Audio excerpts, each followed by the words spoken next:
सीतापुर गांव में रहती थी एक चुड़ैल, लेकिन इस बात से गांव के लोग अनजान थे।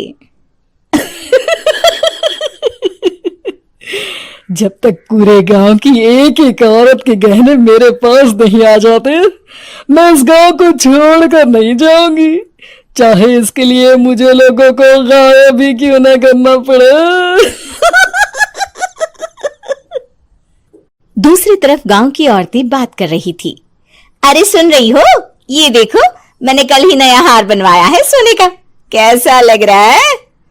बहुत ही अच्छा है ना, पहले तुम पहनो, फिर शादी में अपनी होने वाली बहू को दे देना। और क्या, सोने चांदी का यही तो फायदा है, जितना पुराना उतना महंगा। लेकिन एक एक पैसा बचाकर ये लेना सच में बहुत मुश्किल हो रहा था मेरे लिए। तभी वहां पहली का पति आ जाता है। गांव में एक औरत के घर के सोने के सारे गहने चोरी हो गए। लोग बातें बना रहे कि गांव में कोई चोर घुस आया है जो घर की कोई चीज को हाथ नहीं लगाता, पर सिर्फ सोने के गहनों को ही चुराता है। अब तुम ना अपने ये गहने संभाल कर रखना। हे भगवान, ये क्या बोल रहे हैं? ये तो वही बात हो गई कि गांव बसाने ही और लुटेरे पहले आ गए। दूसरी तरफ गांव के ही एक घर में रंजना रहती थी। उसके पति का गांव में चाउमीन का ठेला था। एक दिन उसके घर में एक औरत आती है। अरे रंजना, तू गांव में नहीं है तो सोचा तुम्हें बता दूं। गांव में बात चल रही है कि गांव में एक चोर घुस आया है जो घरों के सोने के गहने चुरा लेता है। अरे मैं तो सिर्फ ये कान की छोटी सी बाली ही सोने की पहनती हूँ, बाकी गहने तो मैंने गांव के बैंक में लाकर रखे हैं। ये क्या होता है? ना बाबा ना, हमारे गांव की औरतें तो गहने अपने पास ही रखती है। जब कहीं जाना हो तो बस अलमारी से गहने निकालो और पहन लो। दूसरी तरफ एक औरत हाथ में टोटके वाली छोटी सी गुड़िया लेकर घर में चली आती है। अरे कोई है? घर की औरत है क्या? क्या है ये गुड़िया? ये कोई ऐसी वैसी गुड़िया नहीं है, ये जादुई गुड़िया है। इसको घर की अलमारी में रखना। अगर तुम्हारे घर पर किसी की बुरी नजर होगी तो रात भर में ये पतली सी गुड़िया मोटी हो जाएगी। मैं कल आकर ये गुड़िया ले जाऊंगी और तुम्हारे घर की सारी बुरी नजर छूट जाएगी, समझी? अरे वाह, ये तो बहुत कमाल की गुड़िया है, दे दो। कितने की है एक? अरे नहीं नहीं नहीं, ये फ्री की है। मेरा काम इस पूरे गांव को बुरी नजर से दूर रखने का है। हाँ। भली औरत उसके हाथ से वो गुड़िया लेकर अलमारी में रख देती है। लेकिन अगली सुबह जब वो उस गुड़िया को देखती है तो पतली सी गुड़िया मोटी हो चुकी होती है। हे भगवान, ये क्या? किसने मेरे घर को बुरी नजर से बांध रखा था? तभी वो गुड़िया वाली भी आ जाती है। मैंने कहा था ना, घर पर बहुत ज्यादा बुरी नजर है, लाओ ये गुड़िया मुझे दे दो। औरत वो गुड़िया उठाकर उसे दे देती है। गुड़िया हाथ में आते ही वो औरत उसे लेकर सीधे गांव के बाहर की खाली हवेली में चली जाती है और साधारण औरत से चुड़ैल बन जाती है। अरे पगली, गांव वाली इस गुड़िया के पेट में तेरे घर के सारे गहने हैं। इतना बोलकर वो गुड़िया को फाड़ देती है और सारे गहने निकाल लेती है। वहीं दूसरी तरफ, हे भगवान, मेरे घर के सारे गहने चोरी हो गए। उस औरत के घर के आसपास लोगों का जमावड़ा हो जाता है और लोग बातें करने लगते हैं। लो जी, ये भी घर गया।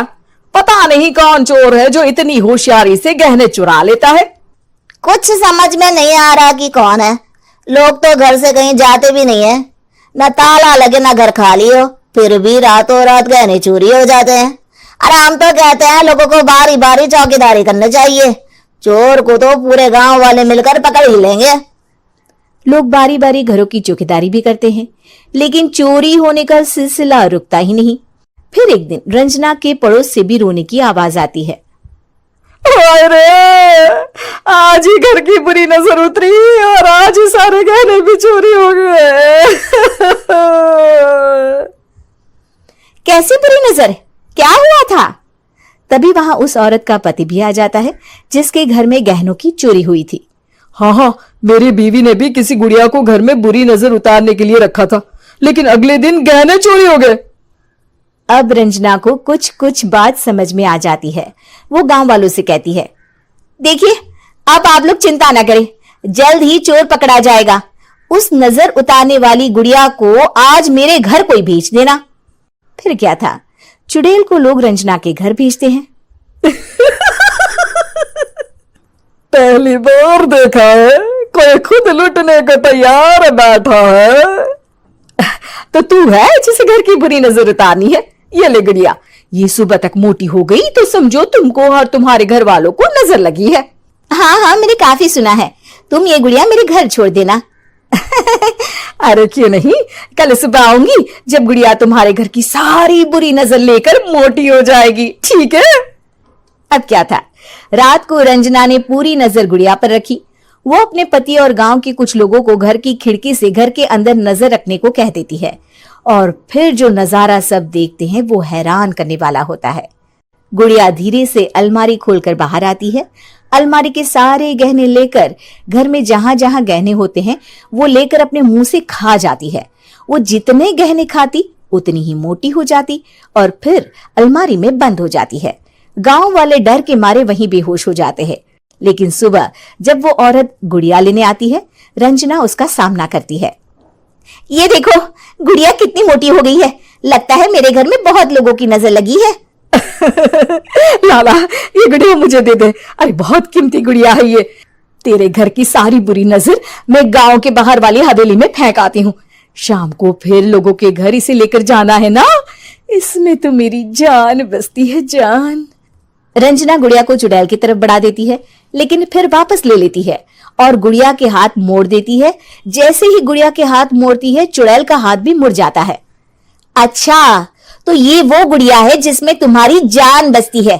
अब सुन चुड़ैल, तेरी सारी हकीकत सबके सामने आ गई है।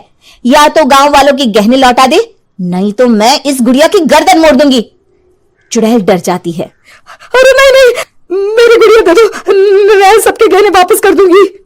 ठीक है, अब भी जा और सबके सारे गहने वापस कर। चल निकल यहां से। चुड़ैल सबके गहने लौटा कर रंजना के पास आती है। ला दे मेरी गुड़िया रंजना, इसके अंदर के गहने निकाल ले, लेकिन गुड़िया वापस दे दे। लेकिन रंजना जानती थी कि जैसे ही गुड़िया चुड़ैल को देगी उसकी शक्ति वापस आ जाएगी। चुड़ैल, तू तो चुड़ैल ही रहेगी, ये मैं जानती हूँ। अरे नहीं नहीं नहीं, मैं गांव छोड़कर चली जाऊंगी, किसी को परेशान नहीं करूंगी, वादा करती हूँ मैं। लेकिन रंजना उसकी एक बात नहीं सुनती और गुड़िया का सर उसके शरीर से अलग कर देती है। चुड़ैल सर अलग होते ही गायब हो जाती है। गांव वाले रंजना के साहस और बुद्धि की खूब प्रशंसा करते हैं।